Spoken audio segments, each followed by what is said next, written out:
AIADMK BJP கூட்டணிக்கு யார் தலைமை அப்படிங்கிறதுல இன்னும் அமித்ஷா ஒன்று சொல்லிட்டு போகிறாரு, எடப்பாடி பழனிசாமி அவர் வேறு மாதிரி பேசிகிட்டே இருக்கார். அதே மாதிரி கூட்டணி ஆட்சி அப்படிங்கிறது பிஜேபியோடைய ஒரு ஸ்டாண்டாக இருக்குது. ஆனால் இந்த பொதுக்குழுவில் பார்த்தீங்கன்னா எடப்பாடி பழனிசாமி என்ன சொல்கிறாரு, இல்லை அறுதி பெரும்பான்மையில் அதிமுக ஆட்சி அமைக்கும் அப்படிங்கிற ஒரு வார்த்தையை சொல்லிகிட்டே இருக்காரு. இதுவரை என்டிஏ தேசிய முற்போக்கு கூட்டணி அப்படிங்கிற மாதிரி சொல்லிகிட்டே இருந்தவங்க இந்த முறை அதிமுக கூட்டணினே பேசினாங்க. பொதுக்குழுவில் பார்த்தீங்கன்னா என்டிஏங்கிற வார்த்தையை யாருமே பயன்படுத்தல. 2026ஆம் ஆண்டு நடைபெற்ற சட்டமன்ற பொதுத் தேர்தலில் அதிமுக தலைமை தான் நம்முடைய கூட்டணிக்கு தலைமை தாங்கும். அதிமுக தான் ஆட்சி அமைக்கும்.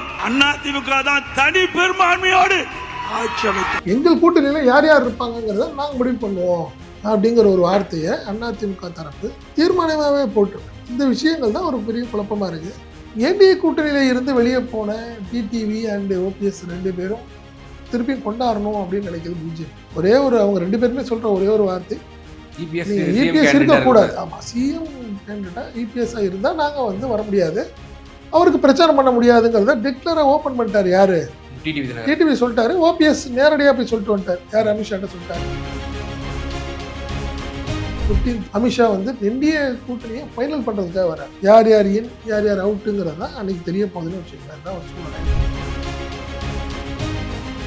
எடப்பாடியை தவிர்த்துட்டு இன்னொருத்தர தலைவராக்கி அவர் தான் சிஎம்னு சொன்னீங்கன்னா நாங்கள் வர்றதுக்கு வாய்ப்பு இருக்கு.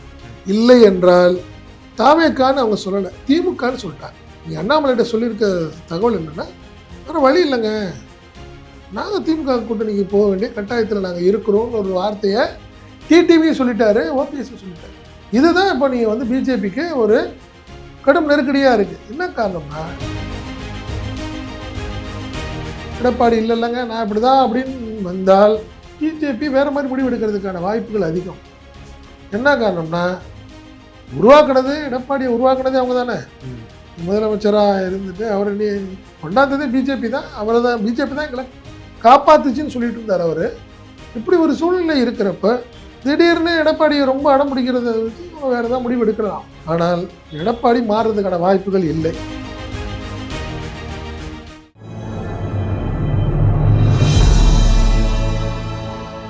ஈத்தமிழ் நியூஸ் நேயர்களுக்கு அன்பு வணக்கம். இன்றைய நேர்காணலில் நம்மோடு இணைந்திருப்பவர் ஈத்தமிழ் நியூஸோட ஆசிரியர் மற்றும் பத்திரிகையாளர் திரு செந்தில் சார். சார் வணக்கம்.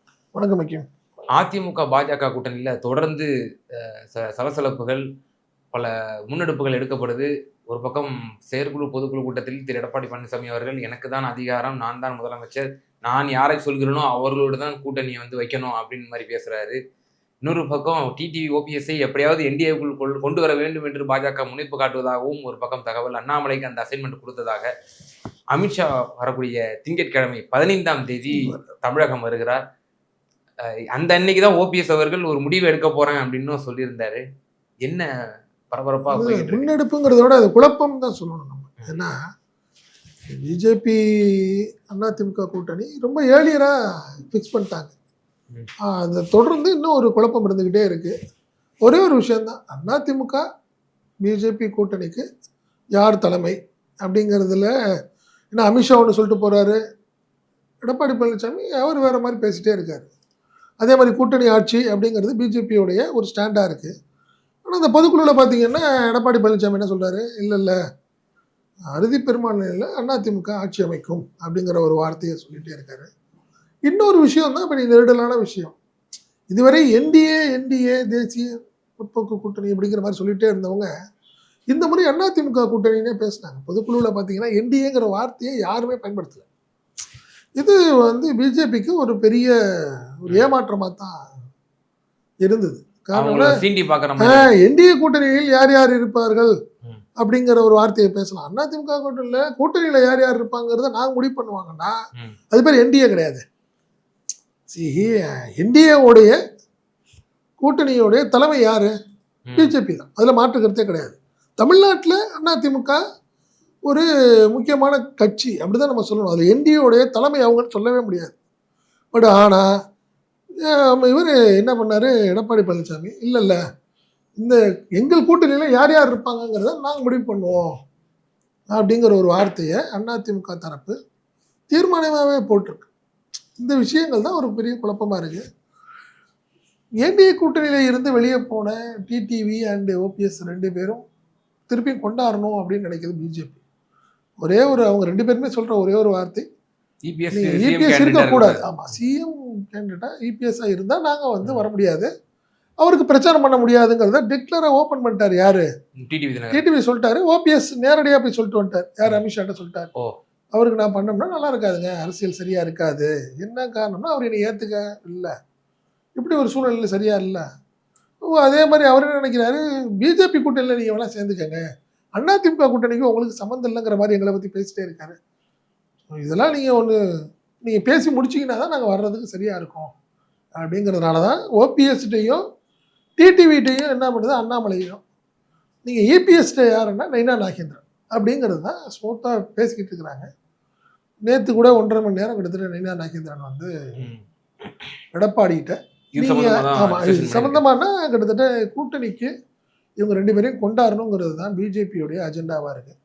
என்ன சொல்றீங்க நீங்கன்னு கேட்டதுக்கு தான் அவர் ஒரு ஏற்கனவே பொதுக்குழுல ஒரு கணக்கு சொன்னார்ல. ஆமா ஆமா, நாம 2 பேரும் 41 தொகுதியில வந்து 41 44 அப்படின்னு ஒரு கணக்கு சொன்னார்ல. அதே மாதிரி இவரையும் கொண்டு குழப்பி விட்டாருன்னு நினைக்கிறேன். யார? நைனா நாகேந்திரன். இன்னைக்கு காலைல ஒரு ஸ்டேட்மெண்ட் விட்டுருக்காரு, அது நீங்க பாத்துருப்பீங்கன்னு நினைக்கிறேன். நான் திரு இபிஎஸ் நேற்று சேலம்ல பேசும்போது அவர் ஒரு சர்வே சொன்னாரு, கணக்கு சொன்னாரு, 157 தொகுதியில எங்களுக்கு நாங்க வெற்றி பெற்றுருவோம் அப்படின்னு சொல்றாரு. திமுக கூட்டணி 90க்கும் கீழே போயிட்டு இருக்கு அப்படின்றாரு. அதுதான் சொல்றேன், யாரோ சொல்ற ஒரு கணக்கை வச்சுக்கிட்டு இன்னைக்கு வந்து இபிஎஸ் வந்து கிட்டத்தட்ட நம்ம 157 இருக்கிறோம் அப்படிங்கிற மாதிரி ஒரு மனநிலையில இருக்காரு. இப்பயுமே அவர் நடந்துட்டு இருக்காரு. அது கிடையவே கிடையாதுங்கிறது பிஜேபிக்கும் தெரியும், திமுகவுக்கும் தெரியும், ஏன் இன்னைக்கு நேற்று வந்த தவேகாவுக்கு கூட தெரியும் கள நிலவரம் வேற அப்படிங்கிறது. அவர் என்ன கணக்கில் வந்து இபிஎஸ் இப்படி சொல்லிட்டு இருக்காருங்கிறது தெரியல. இப்படி மீன் டைம் இப்போ வரார், 15th வரார். யார் வர்றாரு? அமித்ஷா வந்து பேச என்டிஏ கூட்டணியை ஃபைனல் பண்ணுறதுக்காக வரார். யார் யார் இன் யார் யார் அவுட்டுங்கிறது தான் அன்றைக்கி தெரிய போகுதுன்னு வச்சுக்கலாம். அதுதான் ஒரு சூழ்நிலை. என்னென்னா போன முறை வந்து கூட்டணி கட்சி தலைவர் எல்லாத்தையும் கூப்பிட வேண்டிய ஒரு சூழ்நிலையில் தான் இவர் பிடிவாதமாக என்ன பண்ணிட்டாரு, நீங்கள் அண்ணாமலையை நீக்கினீங்கன்னா தான் நம்ம ஸ்டேஜில் ஏறி உட்காருவேன்னு சொல்ல போங்க. ஸோ அதனால் அதிமுகவை சமாளிக்க வேண்டிய நிலையிலேயே அன்றைக்கி ஃபுல் டே போயிடுச்சு. கூட்டணி கட்சிகள் இது யாருமே பார்க்கலன்னு வச்சுக்கங்களேன். இவர் மட்டும் வந்தாருன்னு நினைக்கிறேன், வாசன் மட்டும் வந்து பார்த்தாருன்னு நினைக்கிறேன். இந்த ஒரு சூழ்நிலையில் தான் இருந்தது. பட் ஆனால் 15th என்ன நினைக்கிறாங்க, கூட்டணி கட்சிகள் தலைவர்கள் எல்லாத்தையும் ஒரு ஸ்டேஜில் உட்கார வைக்கணுங்கிற ஒரு மனநிலையில் பிஜேபி இருக்குது. அது வரைக்கும் இவர் எடப்பாடி என்ன செய்ய போகிறார், இவர் அமித்ஷாவுடைய மனநிலையை புரிந்துக்கிட்டு தன்னை மாற்றிக்க போகிறாரா, இல்லை அடம் பிடிச்சிக்கிட்டு இருக்க போகிறாராங்கிறதா ஒரு $1,000,000 கொஸ்டினாக இருக்குது. சார், இப்போ அமித்ஷாவுடைய நாளை அது வரக்கூடிய திங்கட்கிழமை அந்த வருகையின் போது இப்போ ஓபிஎஸ் ஒரு நிலைப்பாடு வந்து எப்படி எடுக்க போறாருங்கிற ஒரு $1,000,000 கொஸ்டின் இருக்கு. அமித்ஷா அடுத்தபடியே என்ன செய்ய போறாரு இந்த கூட்டணியில்? எடப்பாடிக்கு ஏதேனும் வந்து ஒரு மெசேஜ் கொடுப்பாரா, இல்லை இபிஎஸ் அமித்ஷா அவர்களை விசிட் செய்வதற்கான வாய்ப்புகள் இருக்கா? இப்படி பல கோணங்களில் பல கேள்விகள் இருக்கு. இல்லை, இப்போ இவங்க 2 பேரும் டிடிவி அண்ட் ஓபிஎஸ் சொன்ன வார்த்தைகள் தான் ஒரு பெரிய விஷயம். என்னன்னா, நீங்கள் எடப்பாடியை நவுத்திட்டு இன்னொருத்தரை தலைவராக்கி அவர் தான் சிஎம்னு சொன்னீங்கன்னா நாங்கள் வர்றதுக்கு வாய்ப்பு இருக்குது. இல்லை என்றால் தாவேக்கான்னு அவங்க சொல்லலை, திமுகன்னு சொல்லிட்டாங்க. நீ அண்ணாமலைகிட்ட சொல்லியிருக்க தகவல் என்னென்னா, வேறு வழி இல்லைங்க, நாங்கள் திமுக கூட்டணிக்கு போக வேண்டிய கட்டாயத்தில் நாங்கள் இருக்கிறோம்னு ஒரு வார்த்தையை டிடிவியும் சொல்லிட்டாரு, ஓபிஎஸும் சொல்லிட்டாரு. இதுதான் இப்போ நீங்கள் வந்து பிஜேபிக்கு ஒரு கடும் நெருக்கடியாக இருக்குது. என்ன காரணம்னா, ஒரு சீரியஸான விஷயத்த வந்து எடப்பாடி புரிஞ்சிக்க மாட்டேங்கிறாரு அப்படிங்கிற கோபம் அமித்ஷா தரப்பில் இருக்குது.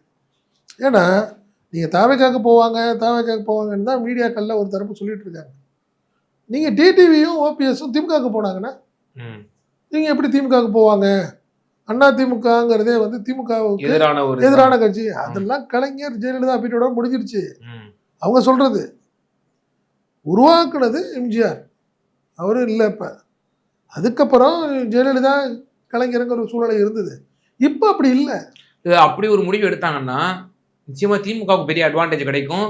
கூடுதலா எடப்பாடி பழனிசாமியை ஈஸியா இலகுவா வீழ்த்திடலாம். ஆனா இவங்களுக்கு என்ன எதிர்காலம்? ஓபிஎஸ்க்கும் டிடி தினகரனுக்கும் இவங்களோட எதிர்காலம் வந்து கேள்விக்குறியாயிடும். நீங்க போய் திமுக எம்எல்ஏ வாங்குவாங்க. 4 எம்எல்ஏ வாங்குவாங்க. ம். அவங்களுடைய எதிர்பார்ப்பு அதுதானே. நீங்க அவங்களுக்கு தேவை என்ன? ஓபிஎஸ்க்கு பிரதிநிதித்துவம். ஒரு எம்எல்ஏ வாங்கணும், ம். வைத்திலிங்கம் ஒரு எம்எல்ஏ வாங்கணும். அவர்கிட்ட இருக்கிற 2 பேர் தான். அவருமே இல்லை சொல்றேன் நான், அப்படி ஒரு சூழ்நிலை. டிடிவிடி அதே மாதிரி தான். அவருக்கு கூட இருக்கிற 2-3 பேருக்கு ஒரு எம்எல்ஏக்கான வாய்ப்புகள் இருந்தால் கண்டிப்பாக அதுதான் நடப்பாங்க. நீங்கள் 2வது பொது எதிரியாக இருக்க எடப்பாடி பழனிசாமி ஒன்றும் இல்லாமல் போயிடுவார். நம்மளுக்கு எம்எல்ஏ சீட்டுங்கிறது கன்ஃபார்ம் ஆகுதுங்கிறப்ப அவங்க ஏன் எதிராக இருக்கு அவங்களுக்கு. அதனால எனக்கு தெரிந்து அரசியல் ரீதியாக பெருசாக மற்றவங்க சொல்கிற மாதிரி அவ்வளோதான் ஓபிஎஸ் திமுக பக்கம் வந்தாருன்னா முடிஞ்சிருச்சுங்கிறதெல்லாம் அப்புறம். ஏன் சில பேர் திமுகவில் ஜாயின் பண்ணிட்டாங்கல்ல. அன்வார் ராஜா ஜாயின் பண்ணிட்டாரு. இவர் மனோஜ் பாண்டியனே போனார்ல. நீங்கள் அவங்களுக்குலாம் தெரியாதா? சொல்கிறேன் நான், இவங்க கூட்டணிங்கிற ஒரு பேரில் தான் வரப்போகிறாங்க.